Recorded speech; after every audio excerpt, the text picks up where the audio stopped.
Hey guys, and welcome to another episode of the Facade Focused Podcast, where I aim to connect the global facade industry by sharing knowledge and experience for others to learn from. Over the coming weeks, I'll be interviewing leaders and industry experts across the globe to discuss common problems people are facing and explore the innovative solutions helping to move the industry forward. This week, I'm joined by Chris Ball, Vice President at John McDougall Company in Nashville. Now, Chris's story is a fascinating one.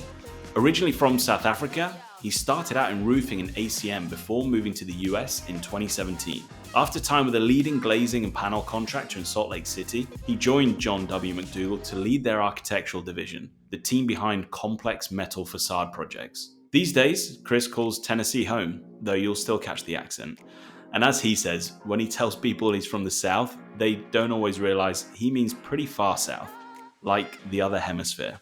At McDougall, they run two divisions, a metal processing division and the architectural division that Chris leads, delivering on everything on the exterior. Think metal panels, IMP, plate, ACM, louvers. And in this conversation, we discuss everything from building accountability through visibility, smart dashboards, and really trying to reward outcomes and not just opinions. Chris is great at balancing systems with the individuality of the human, and how tools like Smartsheet and Document Crunch, alongside some serious in-house fabrication capability, are helping the teams deliver on time, on budget, and with full buy-in across the business. Now, you'll find Chris brings clarity, pragmatism, and a real builder's eye. So if you're a contractor, a PM, or even an executive, there's a ton to take away from this one. Now, a quick shout out to our sponsors of the podcast, Architectural Glass and Aluminum, otherwise known as AGA. They're a leader in custom curtain wall systems and have been providing tailored glazing solutions for over 55 years. More impressively, they're one of the largest employee-owned businesses in the glazing industry across the US and have a phenomenal team that buys into their ethos of collaboration and craftsmanship. I'm delighted to have them as a partner of the pod, so a big shout out to the team over there. In the meantime, let's get into this week's episode of the Facade Focused Podcast with Chris Ball. Welcome to the Facade Focused Podcast. Good to have you. Hey, Tom. I'm humbled to be here. Thanks for the invite. Absolutely. No, been looking forward to this one. And as I said off camera, I've given you a bit of an introduction already. But I think you could probably do a better job in your own words. So tell us a little bit about what you're doing now and how you got there in your journey. Yeah, cool. So I'm Vice President at John McDougall Company in Nashville. We are a metal facade company, historically. Did projects like the Epcot Ball down in Orlando, so that's probably the biggest claim to fame. Nice. We have two divisions. One is a metal processing division where we make parts and pieces, and then the other division is the architectural division, which I lead, where we do big projects. We pretty much do everything on the exterior of buildings except for glazing. Cool. We've done a couple very small glazing jobs, but I'd say we're, unlike probably most of the bigger contractors who do large glazing contracts, we focus mainly on metal panels, IMP, plate, ACM, and louvers and those sort of packages, and Nice. Noise screens. A bit about myself. Obviously, you can hear the accent's not. It gives yourself away a little bit. Yeah, it's not I say I'm from the South, and people look at me funny thinking I'm talking about Alabama. I'm like, no, far south. Further than that, yeah. From South Africa. Studied construction management and quantity surveying, and was in roofing over in South Africa, and we did a bit of ACM facades, and then met an American lady, and she convinced me to move across the pond, as they say. Right. And I haven't looked back since. When was that? What year did you come across? December 2017. Great. So 8 years. Yeah. 8 years in. And where did you start when you landed on the shores of the US? Yeah, so when we landed, it was we took the opportunity to actually travel a bit. So we rented an RV and did from Vegas all the way to Florida, and then came back around the middle. And we kind of pinpointed two places that we could see ourselves living in. One was Charleston, and the other one Salt Lake City, because it was close to my wife's family. And we ended up in Salt Lake City for 3.5 years, and then moved to Nashville to come and be with John W. McDougall. Excellent. And you've been doing did the panel stuff in Salt Lake as well before moving over to Nashville? Salt Lake was with a glazing contractor, so they did panels and glazing, but it was with the big player in Salt Lake City. I'm sure everyone knows who they are. Yeah. But yeah, we did metal panels and glazing and things, and that was a really great company to be at. Excellent. So yeah, you've seen some stuff. You've obviously worked in different cultures, different ways of looking at things, even different, I remember talking to you off camera, even just different ways of working. So yeah, I'm excited to get your perspective on what we're going to talk about today. So take us nicely into the problem that you see in the industry. Tell us a little bit about that. So, it's a tough question, because what is the problem? I don't think there is the problem. I would say, so I'm more operationally based and run PMs and drafters and engineering departments and estimators and things. I would say one of the big problems is accountability. I know accountability has kind of become a buzzword that, how do you have to have accountability. And so in taking a step back and saying, okay, well, we want accountability with our teams. We want the team to understand and have a standard, but how do you drive accountability? And so you can't have accountability until you have visibility. Yeah. So I think one of the keys in our industry is that we have to almost drive visibility before we can even consider driving accountability. As someone, so you can't manage what you can't see. Well, even beyond that, the numbers and things, if you don't have triggers that create red flags and things, and you don't have a line of sight on them, you really can't drive accountability with your team. We've had great success. We implemented a smart sheet home built, I would say office built system for our PMs, and then we ended up rolling it out to our engineering team, to our shop, to the field, and really drove the visibility that we needed, which has helped us drive the accountability with the team. Everyone knows the standard. If your little dot goes red, there's a problem. If your dot's orange, you're good, and you just start looking at it. And if it's green, great. But yeah, visibility, driving visibility, knowing what you're looking for, knowing so the team knows what they're looking for, so you can really drive that accountability. And I say it's a problem because I feel like they're like in a room where you have light shining, there are going to be cracks. Yeah. People generally know where these cracks are, they can hide. And so you want to drive the visibility, which is like taking a torch and shining it in the cracks. And so, what are the pieces that we're missing, so we can make sure we're doing the right thing, so we make sure that the team is doing the right thing, so we don't have suddenly a dumpster fire of a project where you're just throwing all your resources at it.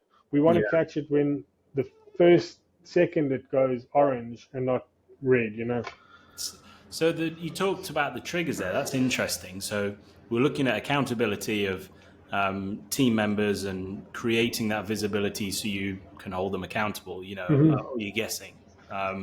So talk to me about that traffic light system, about red, orange, and green, and how what sort of triggers are put in place for you to see, and imagine, it's a dashboard that you're looking at that says, hey, look, we've got something over here that's red. That's sort of pointing to us towards a problem. So it's something that we can then identify, figure out, problem solve. How does that work? Give me a bit of a high level overview on the triggers to make it red, orange, and green. Sure. And maybe, if we take a step back before I answer your question, I'm looking at these things from a construction management, quantity surveying kind of mindset. So the two things I'm looking for to make sure my other projects are successful is it on time and on budget, right? Yeah. So the triggers are schedule and budget. Okay. and the way we've built it is, if the things start getting on your lines with the buckets of money, as they say, or if they start getting to places where you're overspending and things, it preempts it before the spend happens. So our PMs have to re-budget their phase codes monthly. Schedules are built out, you baseline it, but then because of Smartsheet's capabilities, we then have a master schedule which pulls in all our shop, all our field, all our engineering in the little different groups to be able to track that. But yeah, if things start happening without the project team updating it, things turn red. So if you have a start date of January the 1st, and you didn't update your schedule to say, okay, no, we started and went from 0% to 10%, then that little dot will go red. That, as you mentioned, goes into dashboards, and my field ops manager will then say, hey, we did start this, or we didn't start this, and can have that conversation with the project manager and say, hey, what's going on here? We were supposed to start this. And I would hope, and I know my team does this, or better, that he would have had that conversation a month before, saying, hey, I see we're supposed to start January the 1st, not, hey, we were supposed to start yesterday, what happened? And it's kind of that accountability or visibility, which is allowing each member of the team to drive the other members of the teams to be accountable for the information that they're putting in these documents, And the visibility is throughout the whole team. So it's not like this stuff's going to one person and there's just like a puppet master that's sort of reigning over everyone saying that needs to be done, that needs to be done. It's sort of done through the layers so that there's people are making each other accountable. Yeah, I mean, that's the one thing. We don't hide numbers. We don't hide schedules. If a guy on the shop floor has access to his laptop on the Smartsheet dashboard, he can see what the overall schedule is.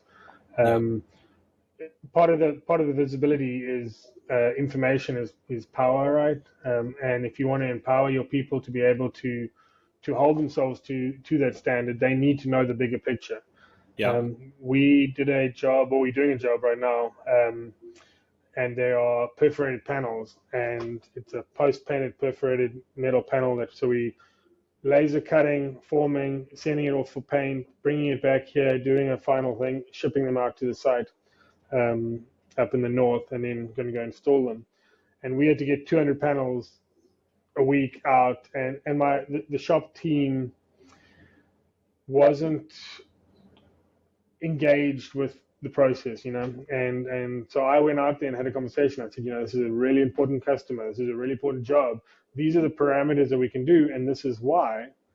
And all of a sudden, there was a fire under everyone's belly to get these panels up. Now, and that's why I say information is key. So within our project management framework that we use Smartsheet for, I don't want to hide information from my engineering manager so that he can see his budget. For him to understand his budget, it's going to make him be able to make better decisions. So if the PM says you have 100 hours and he says, okay, I got 100 hours, but it makes a difference between if you're using your junior drafter or your senior drafter, the cost. He needs to be able to see that budget. So, yeah, I mean, I guess my point is that with visibility, you have to give the information out. I mean, not obviously critical company information, sure, but in the reality, what is, I mean, most of the information is pretty standard these days. So you have to have visibility, but both ways. The exec team needs to have the visibility into what everyone's doing, as well as the team around the team needs to be able to see what each person's doing without getting into the weeds. So you can open a dashboard and say, okay, yeah, this job's doing well, or this job's not doing well. And then use that to drive the accountability. There's definitely a couple of questions off the back of that, which you mentioned. You need to give them the information, and this is information being put into a system. So cut me off here if I'm barking up the wrong tree here, but all of this information, this stuff that's been put in, you got dashboards and they're coming red, amber, and green. surely all that information is also stuff that you can learn from on the next project. Yeah. Looking back, analyzing, what did we get right? What did we get wrong? And then now you're looking at data, and it will lead on to a second question in a moment. But you're looking at a data set that the team's input and had accountability for. You're then looking at interpreting the data in order to make better decisions at an executive level for future projects. So that, even though we're looking and talking about, improving accountability through visibility, it's also doing so many other things because we're talking about project data. It could be a future thing. Now, looking at the two areas that you focused on, budget and schedule, how did you come up with like an end point as to this is enough data? Because forget data, sorry. Things that you need them to do. So just budget and schedule. There's so many more things that you could do, but you could get into the weeds and then you get lost and you don't know how to interpret all this data. How did you just finish on where you ended up with this visibility stuff? So the interesting part is that our system, and like there are systems out there that you can just buy off the shelf. I mean, they cost a lot of money and they're never quite tailored to what you want. And that's why we really enjoyed Smartsheet. But because it is so easy to mold into what you want, my brain says schedules and budgets. That's what I want. Yeah. My shop manager at the time, who is now actually our head of our project management office, he moved from the shop back into project management. His focus at the time was, how do I get these things through the shop? So he built with our engineering manager a shop schedule, which is what he wanted. We had a PM here, and then so that we amalgamated the two systems together. So Start goes through the process, and then once it got to the shop, then it goes into his system and it moves through. We had a project manager here who didn't like our shipping process. We ship out 20 18-wheelers a day come through here. So Our shipping manager is always busy. And most of that is parts and pieces and on the processing division.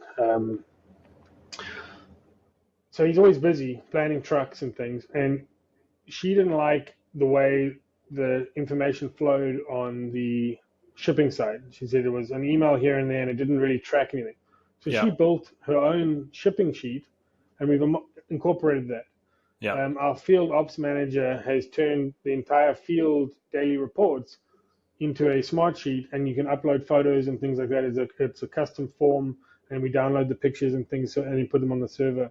So I guess to answer your question is, I determined where I wanted the system to end for the information that I needed. But each member of the team, because they knew what the standard could be and what they wanted the information, they then created their little cog, and we've brought it all together so that everyone's getting a piece and the information is flowing between the whole team. Yeah. But if I don't want to see the daily reports, I don't have to, but I also know where they are, and I just put in something on our dashboard and I can pull it up. But then, as you said, the metrics, I never thought about the metrics of how many man hours it takes to install ACN panels in the field. But my field ops manager did. Yeah. And he wanted that metric for when our estimating manager says, hey, how much money do you need to do this job? Yeah. And so for me, my end was a lot earlier than what they did. But as a whole, and this team came together, the visibility that we've managed to incorporate across the system and then hold people to the standard that now is set it's been phenomenal. And I think that the last key about accountability is you have to reward people for the outcome, right? Once everyone's holding everyone to a standard, you have to have a reward process. So one of the last keys that we got done here, once we fixed the accountability issue, was put a bonus plan in place that was directly related to performance on projects, and very trackable, just like everything. Visibility in your budget, there was a bonus piece, and if the project did better, great. If the project did worse, obviously bonus goes away. And it's accountability, isn't it? It's not just plucking a number out of the air. And bonuses are a hot topic a lot of the time. When you're looking at you got two people in a business and you just divvy the money up and you're thinking that person over there has just done enough all year and I'm out here killing it and we're going home, with the same. So being able to account for that is huge. And it's also taking away the, you like that person, you don't like this person. Yeah. So that person got a bonus and this one didn't. This one is set just the way everything else is with a standard, and these bonuses, a certain percentage goes to the PM, a certain percentage goes to the executive, a certain percentage goes to engineering, it's set. There's no favoritism. The project does well, this is how much we get. The project doesn't do well, no one gets anything. The company's doing well, this is what it is, and that's kind of like the last straw with this accountability thing, is that you have the visibility, you hold people to a standard, and then you reward people for hitting that standard. Yeah, it's full circle, isn't it? You know what I love as well is that the way you've segmented the data as well. So you've just not got, you've got the right parts of data going to the right people, but also it's available for you. If you need to dig into something, you can go and dig into it, but you're not going to get that every single day that you need to almost get, paralysis through analysis. So I love that segmentation thing. And also the opportunity for those managers, those segment managers, unit managers to be able to step up and own that process themselves as well, and not be told this is what you need to measure, but also look into their process, their department, and figure out what do I need? What do I need to be able to track in order for us to deliver this successfully, which again gives them accountability. It gives them, an opportunity to step up and deliver. Because then if you've been told what you need to measure, you probably measure it and you go through the motions and okay, we got this. But if you really believe in it, then you're going to get behind it. Yeah, I love that. And I had just a funny story on that. My field ops manager came up with this new great idea and a new sheet and this and that, and he was super excited. Well, he didn't realize that what he was doing was back in and changing all the PM's field budgets and created a whole storm around that. And I had to go and undo everything he did. So I love that he took the initiative to do it. But I was like, next time, let's just run this through the gauntlet before we just go change everything. Yeah. Change everything overnight for everyone. So I had to hold him accountable for that too. Good. As you should. What's interesting as well that's got me thinking is you roll this stuff out and it's all with good intentions, obviously. What's the buy-in been like from the employees? Because that's, one thing is it's not coming up with something, but one thing is implementing a new way of working. Another thing is having the right people buy into it and also commit to it as well. What's that been like going through that transition? So we're 4 years into it now. So everyone knows it's not going away, and it actually has made us better. In the beginning, the buy-in, I had a couple guys who were reluctant. I think they didn't see how all the projects connected together. Yeah. But as time went on, even the most steadfast people who didn't want to do it are doing it. I have a project executive who still does all his projects in MS Projects and then imports it into Smartsheet, which is just an extra step for him. But that's the way he's always done it, and he's a fantastic project executive. So, and that's kind of, I think me and you spoke a couple of weeks ago about it, is that if you create a standard it has to allow for people's individual styles within the framework. He wanted to do MS Projects, and that's great. The same information. It was just connecting the style to the system so that they can work together. Everyone does everything differently. There's not one person or two people who are going to do the same task in exactly the same way. And I don't want project managers who all do think the same, because then I'm just creating robots and there's not going to be any individuality. I love it when the PMs, the way we have it set up, they have little groups of three in an area, 3 or 4, and they collaborate together, and all the different styles come together. And come up with the solution. You need that. So, it's so critical to have that. You mentioned building robots. It's we definitely talked about it a couple of weeks ago, and I put a LinkedIn post out about it this week about everyone's got different ways of working. They've got different levels of creativity there, and the more diverse you can get that with individuality, with creativity, with perspective, people look at problems from different perspectives through different lenses. You've got an opportunity to solve bigger problems, and I think having that all set within the team and not over systemized, that you take all the creativity out of those individuals is key. And a big focus for me over the last year or so has been, everyone talks about culture fit across the industry, not just our industry, but you hear it as a buzz phrase across many industries, culture fit. And someone said to me about a year ago, we're sick of this culture fit phrase. What we should be looking at is culture add. You're not trying to find all of these people who fit into one way of thinking or one way of working.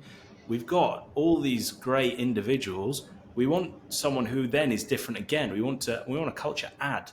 So we keep building it out rather than everyone sort of fitting into this. Yeah, I love that. Realistic way of working and thinking. So I love that you've got different ways to still come, ends up in smart sheets, but he can bring it through this and you can get that result. So.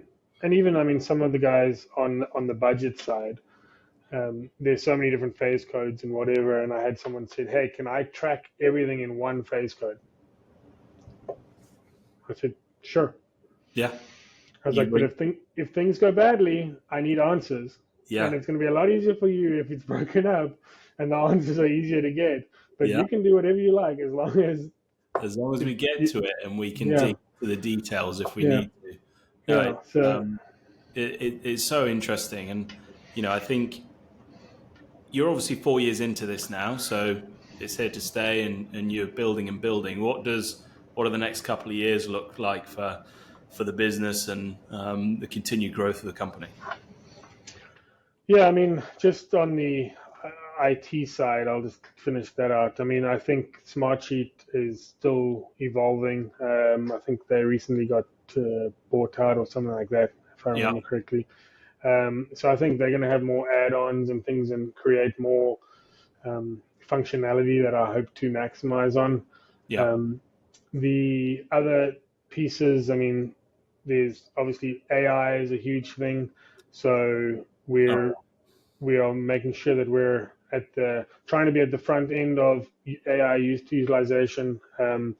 Engineering, I know we use a lot of code and I guess for the AI buffs, they're going to say that's not AI, but that can automatically do our panel sketches and things if you put in the layout and it pumps out the panels.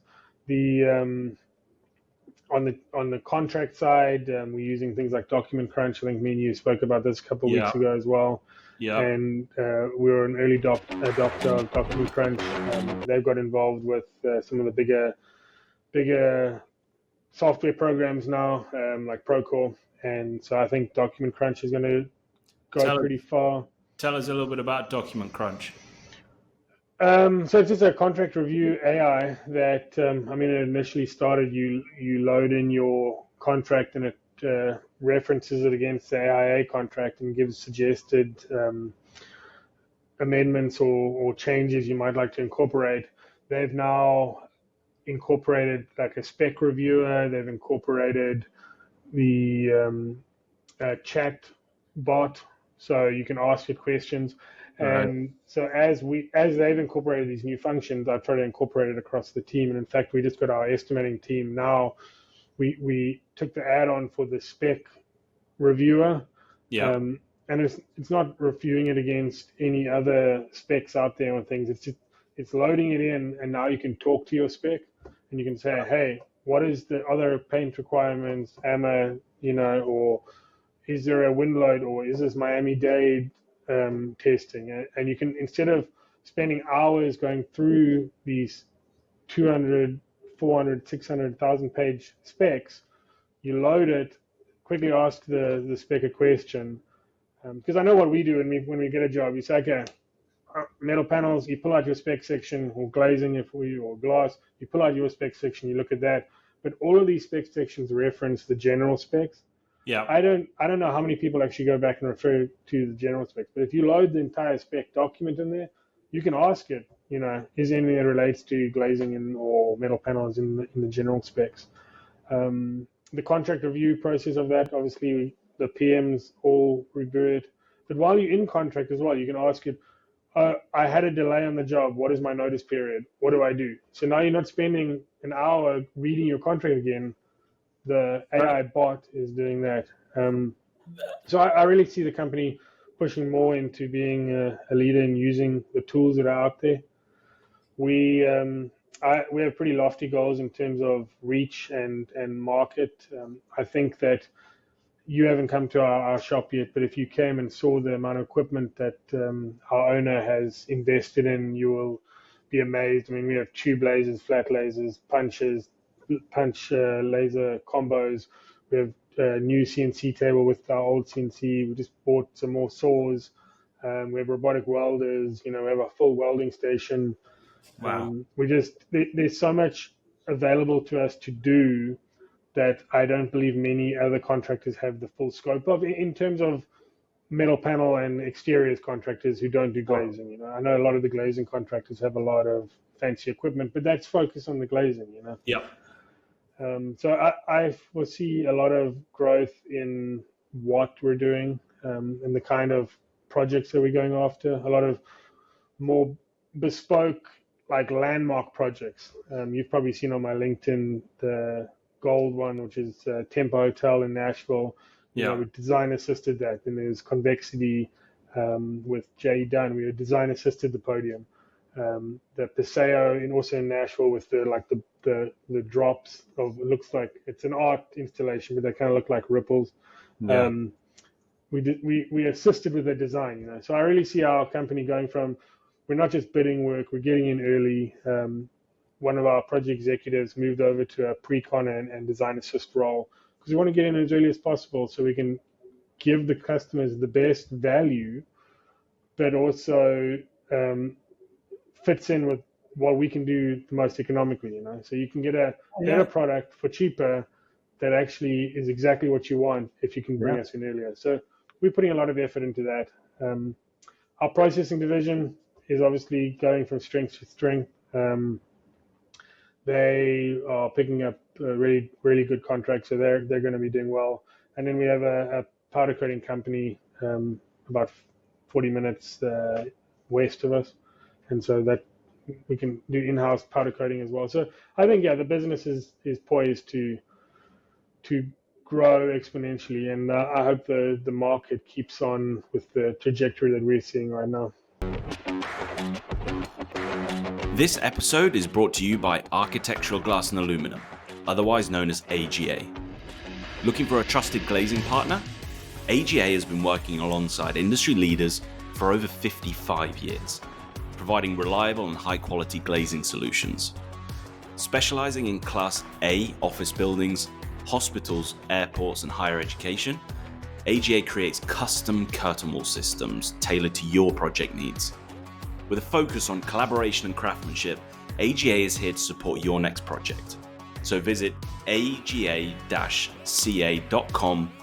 to learn more about their services and capabilities. That's aga-ca.com.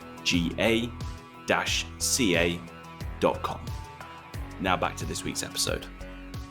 Yeah, it's so interesting, all of that. The AI and automation side of it, there's huge improvements that the industry can learn just from exactly what you said there.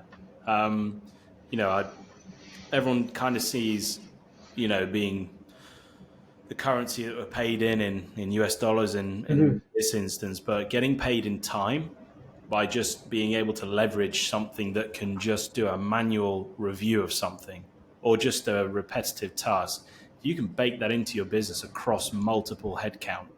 You have hours that you get back that they can actually get on with being more productive or creative or whatever their task is that's just invaluable. That is a huge investment that I think is coming, and the early adopters like you guys will obviously benefit from being the first mover because you're just ahead.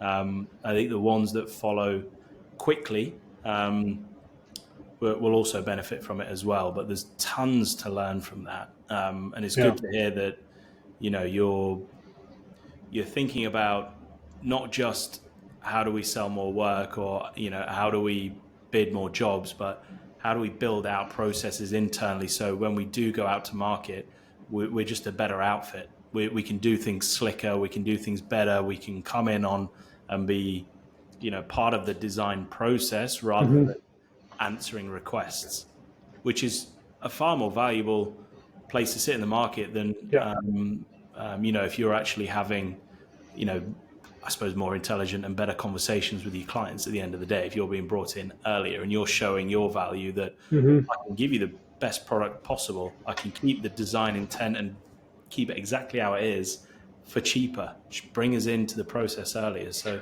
that's great. And I think it's probably one of the challenges that a lot of the contractors, and not even just in facades, just in general face, is that, your 10, 20 years ago, your product might have been niche, but now everyone's picked it up. I mean, ACM is kind of a commodity now, Yeah.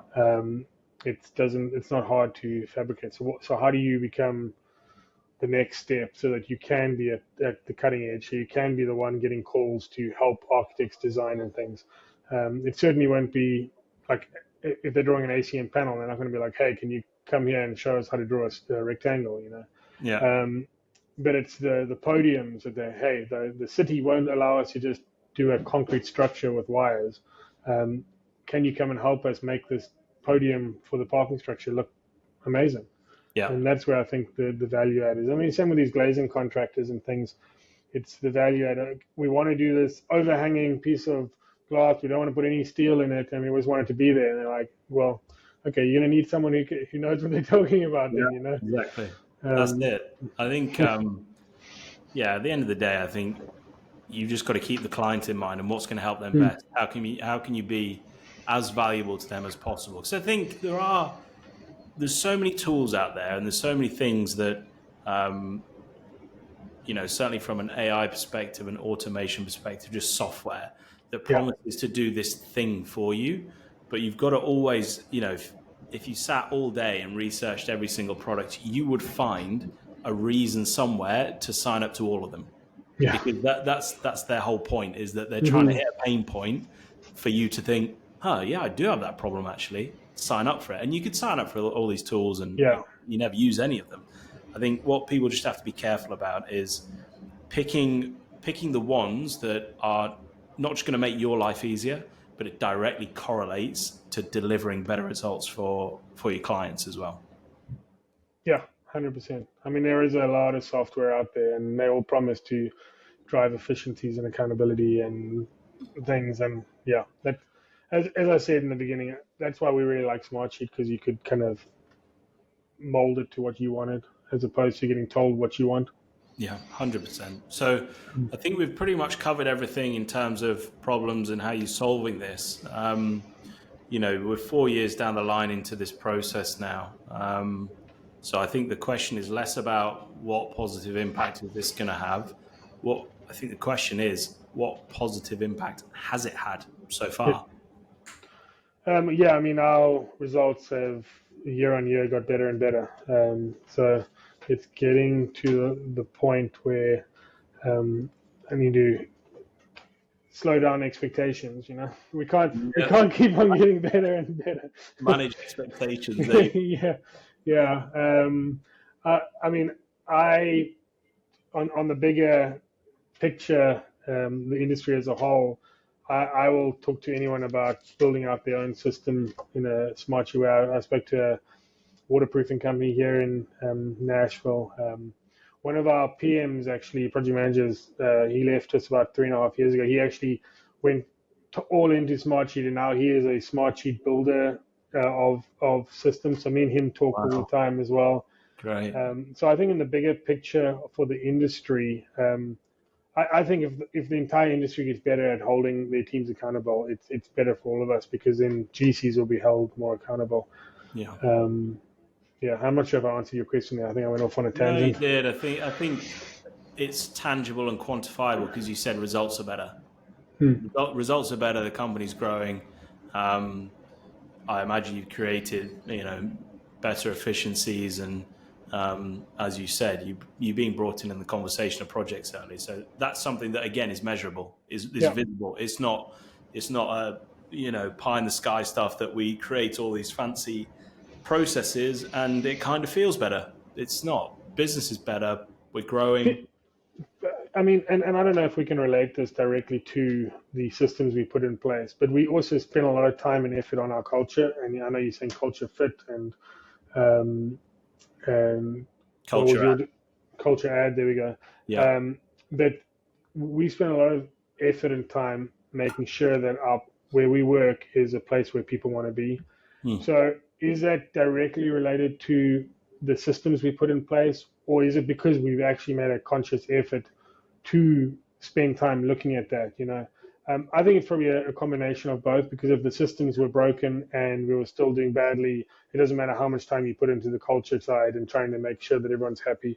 So I think it's a joint thing, but and probably there are probably going to be people rolling their eyes when I say this. From my point of view, people are really happy here. We had someone come through our shop yesterday, and we'd worked together, and she'd never come here before, and we walked around the shop, and she said, it's the feeling, that the energy you get when you walk through your facility, when you walk through the office here, when you're talking to people, no one's scowling, no one's angry, everyone's just happy to do their job. So as a result of the systems we put in place, I think our culture's got better, but we also spent a lot of time and effort fixing the culture, making sure it was a place people wanted to be. I think as well, they probably feed each other. 100%.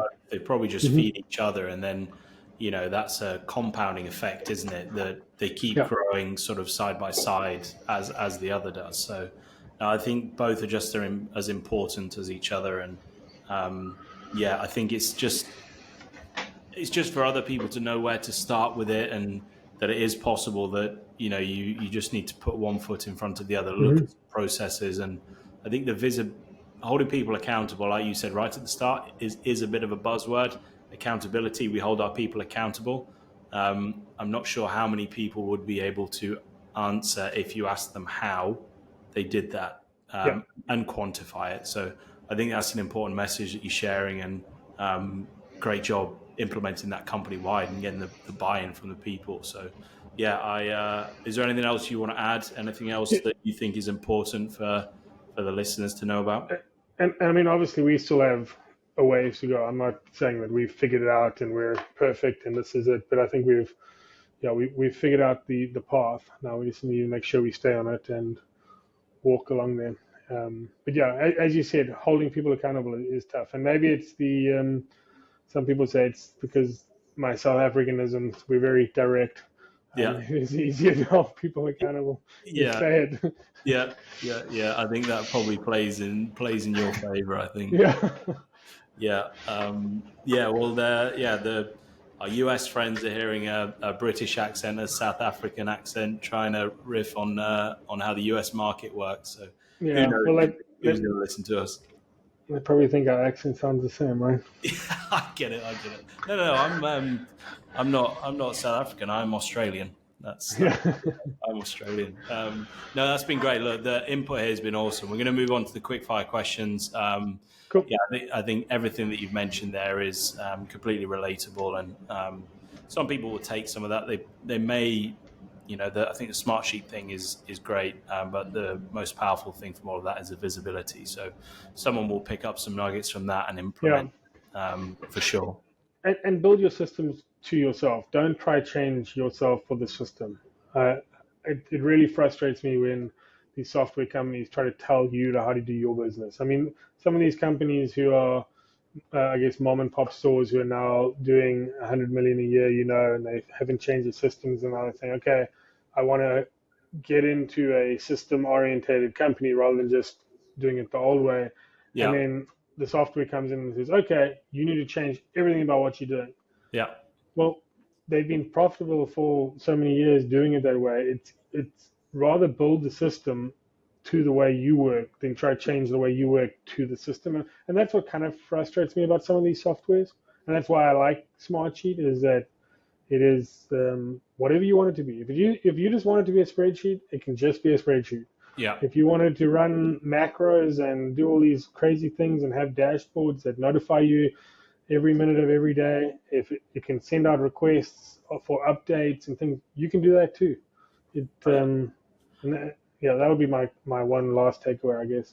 Yeah, and I totally agree. I use similar things for my business, and the only reason I've ever moved on or stopped using a piece of software is because it's got fixed workflows in it.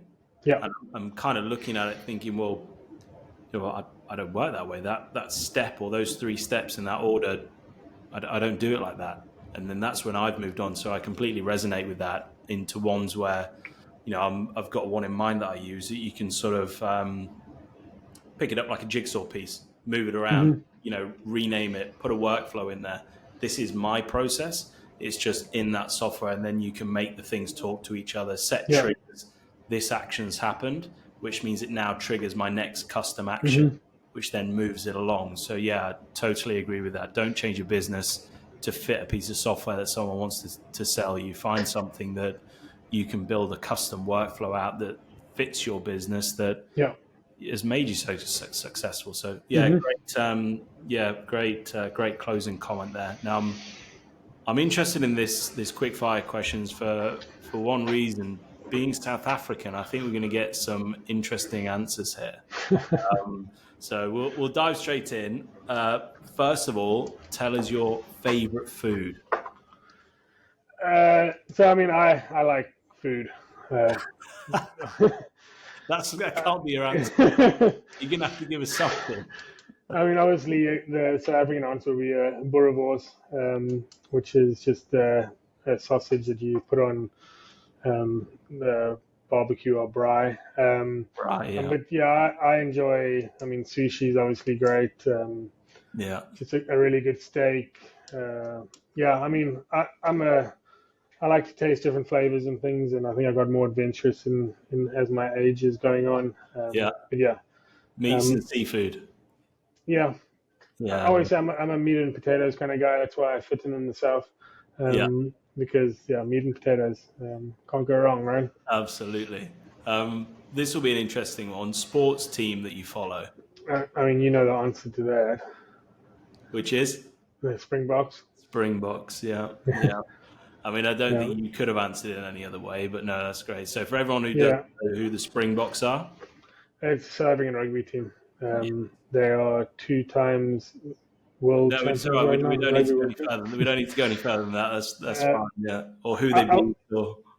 I've struggled to get into football, and my main struggle is the stoppage time. Rugby, if it's going to be 90 minutes, it's going to be 90 minutes, or whatever the time was. Football, the stoppage time, it's like, how much longer is the game? And it's like, it's 7 minutes left, and then you go sit there for an hour. I'm like, I don't get it. How did that happen? Yeah, at least with rugby, it's ball goes dead, right? Game's over, shake hands. Yeah. But I do enjoy football when the ball's moving. Yeah, absolutely. So, favorite city and why? Cape Town has to be up there. Cape Town's just beautiful. If it wasn't for the other reasons, Cape Town is one of the most beautiful cities in the world. San Diego is great too. Salt Lake City is beautiful with the mountains. I think just traveling in general. It's hard to argue with those 3. I think they've got some pretty significant reasons why I'd like to be there. If you had to choose one of them, what would you go with? And I normally answer the question, what's your favorite city is, but for what? Every city has its benefits for certain things, Yeah, I don't think I would choose. I think I would rather experience every city in the world than have to choose one. Yeah, just keep going around. I love Mm. that. Favorite hobby? I'm a big car guy, so I spend far too much time looking at cars and thinking about modifying them. And then Yeah. I used to have a couple extra cars, but that habit has got very expensive. So yeah, just car things, and then mountain biking, which I don't get around to very much. So Yeah. um, What sort of cars? I mean, South Africa would be a Golf GTI that Yeah. you modify. In the US, I've got onto the V8 side. I had a Audi RS4, the 2007 in that blue color. But then in America, I've had the Chevy SS, which is a Holden Commodore for our Australian people listening. Holden Commodore SS was rebranded as a Chevy SS in America. Yeah. So it's the Corvette 6.2 in a car that looks like a Chevy Malibu. Yeah. But it's a rear-wheel drive. That was fun. But so I was driving it the one day and I hit a pothole and had to put a new tire on it. And I was like, I'm spending $600 to put a new tire on a car that sits in the garage all the time. Yeah. And so I got rid of it and just focus on what I need. On. Yeah, good idea. But in my mind, I'm always buying another car. You can ask my wife. She's like, "What are you doing?" "Oh, I'm just looking at this car." Yeah. No, I'll get that way with golf clubs, which is a lot cheaper, a lot less expensive than having a car hobby. So that's cool. Favorite? You can choose actually. So book or movie. What's your favorite? What's your go-to? Well, let's go movie. Obviously, Gone in 60 Seconds. Nice. Cars. And then books, probably The Infinite Game by Simon Sinek. I also like any books by like Jocko Willink and things, but I guess that's pretty cliched answer. Yeah. I've been enjoying leadership books. I'm reading Cues right now by Vanessa Van Edwards, which is like a kind of body language thing. So I'm probably doing all the wrong things right now. Anyway. As am I. Sat back in my chair. Hands down. I should be forward and engaged. But Cues is pretty interesting, and it's when you start actually like using the information and looking at how people interact, it's eye-opening, I can imagine. Yeah, especially again, I don't know how that would relate to video calls, because I imagine you probably need to see their whole body or their hands or a lot of their eyes. But do you think that can translate to if you're sat on a Zoom call with someone, or a lot of it? I think it does, because like if you have someone who's sitting there and you never see their hands. I mean, people's hands are a big part of how you read someone and things. Obviously, you don't want someone who's all the time doing this, but a degree of keep hands down then. Yeah, but no, you want a degree of it. But no, I think video calls are good for that. I think you saw my LinkedIn post about face-to-face. I mean, nothing's going to beat face-to-face communication and things like that. Video is better than just an audio call. Of course. But, and then the Infinite Game by Simon Sinek is, if you haven't, or I'm probably saying his name wrong, but if you haven't read it, it's pretty good. It's about looking, and this is kind of like the cultural piece as well. It's looking about companies see it's your yearly revenue. What are your goals? I want to hit this revenue by the end of the financial year. I want to hit this net profit. And so there's all these like defining moments. Like, okay, and we start again, and we start again.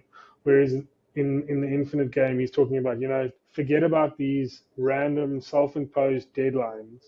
What is the bigger picture? What are you actually going for? What is the trajectory?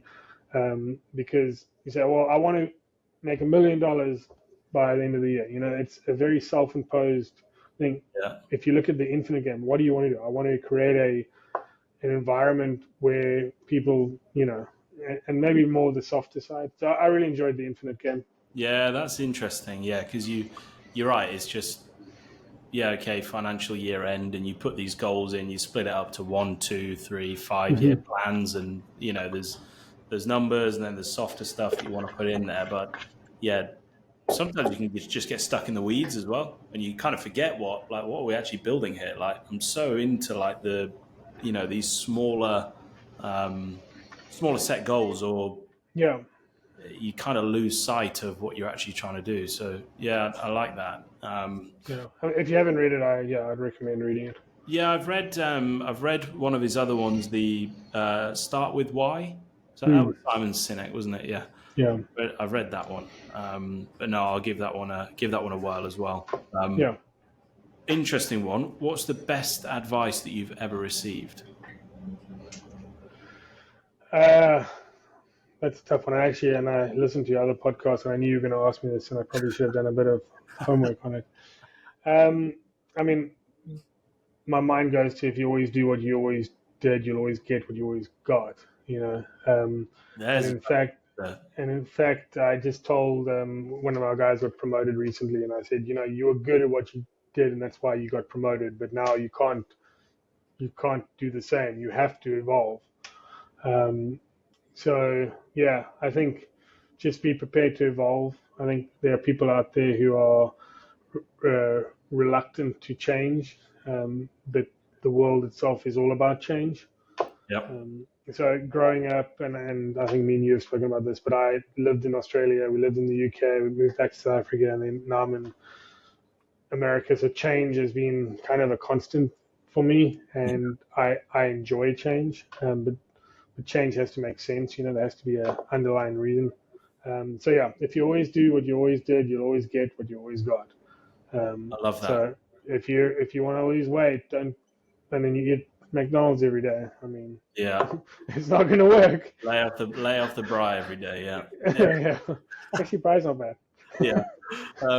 No. Talking of that, and coming back to LinkedIn posts again, I posted one this week. It might have been last week actually, about the fictitious 10 years of experience is the 2 years of experience repeated 5 times. Yeah, no evolution. You did the first 2 years and you evolve, you change, you learn, and I got to that, and then you've just done that until you've had 10 years in the industry. Have you got 10 years of experience? Maybe not.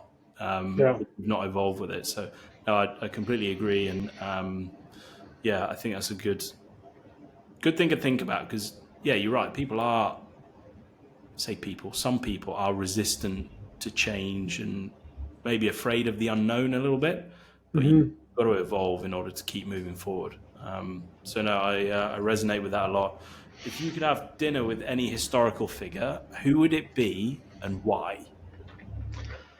I mean, this probably will be left field for most of the listeners, but Nelson Mandela. Yeah. Obviously a huge part of my, and in fact, I just get goosebumps just thinking about it, but a huge part of my youth was what was happening in South Africa at the time. Yeah. And he's just a very influential figure. And my sister got to meet him outside Parliament the one day, and I never did. So, the fact that I still remember that, I think she got to shake his hand. But I would just, from what I've seen and heard, he's just an amazing person. And a dinner with him seems like he'll be worth it. An interesting character, for sure. What's the number one thing on your bucket list, Chris? Travel as much as I can. Yeah. Travel as much as my pocketbook will allow. See as many places as we can. My wife and I both love traveling. So we've done a lot of traveling. But I think traveling, in fact, I mean, if it's on my bucket list, and I know it's kind of vague, but also my recommendation to other people will be travel. Get out of America, get out of your state, get out of your city, go see what's around there. I think going to other countries is not only the experience, but what you learn about yourself is huge. I mean, bucket list is travel every opportunity I can and maximize what we do when we're traveling. Yeah. And be grateful for the opportunity that we can as well, because that's, being able to do that is unbelievable. Where would you go if you could go anywhere right now, where would you go? Two things that are high on my list. I want to drive Black Bear Ravine. I think it's Black Bear Pass in Colorado. Yeah, I really want to drive through the like an overlanding trip in a rooftop tent through the Rockies. Wow. Yeah, that would be cool. Just seeing new places. Machu Picchu is obviously on the list. My sister and I want to go visit Machu Picchu together. So she lives in South Africa still. There's a lot to see in the world still. You must have seen some stuff in South Africa as well, though, being back there. You must have been to some really cool places there. Yeah, so I was pretty fortunate. We overland quite a bit. I had a Land Cruiser that was rigged up for overlanding. So my background on my computer has actually a photo of us in the middle of Botswana on a cut line trying to get the tires off the roof of my Land Cruiser onto another Land Cruiser because the brackets had broken off. So yeah, we were very fortunate in the lifestyle we had there. Unbelievable. And finally, if I could give you a mulligan, a redo on any decision that you've ever made, what would you choose?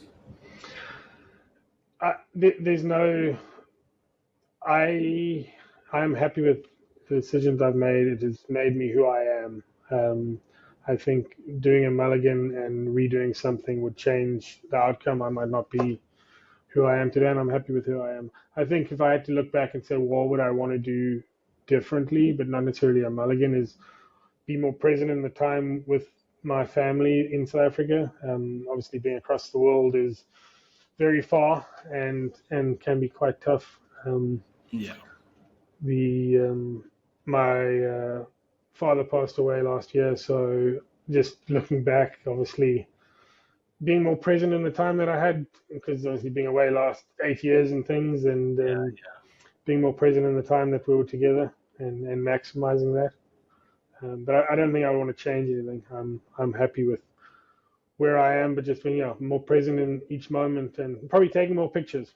My sister is very good at taking a lot of pictures, and it used to get to me. And in fact, my wife as well. She loves to take pictures. I used to be frustrated having to take pictures. Now I'm like, take as many as you want, because they really do help you think of a time past and reminisce in a good way, Absolutely. Powerful message to end on. Chris, this has been awesome. Really, really appreciate you giving me an hour to talk to you. Some really, really valuable messages in there, and impressive what you're building, what you've built so far, and also the trajectory that you're on. So keep up the great work, and this has been great. Cool, yeah, Tom, I really appreciate it. And I'll say again, I'm humbled to be asked. So thank you. My pleasure. All right, thanks, Chris. See ya. Bye. Guys, that's it for this week's episode of the Facade Focused Podcast, presented by me, Tom Caldicott, founder and CEO of Unity Search, where I help glass and metal businesses hire the best talent and build their brand on LinkedIn. Now, I've worked across Asia, the Middle East, Europe, and North America, and I'm on a mission to help connect each facade community to give you the tools to learn and grow. Now, I'm a big believer in sharing knowledge and provoking conversation, so I hope you take something valuable from each episode that gets you thinking about how you can be better tomorrow. Remember to like and subscribe the video on YouTube and give us a 5-star rating on Spotify and Apple Podcasts. It really helps us reach more people to achieve our goal of connecting the global facade industry. Tune in again for next week's episode, and I'll see you all there.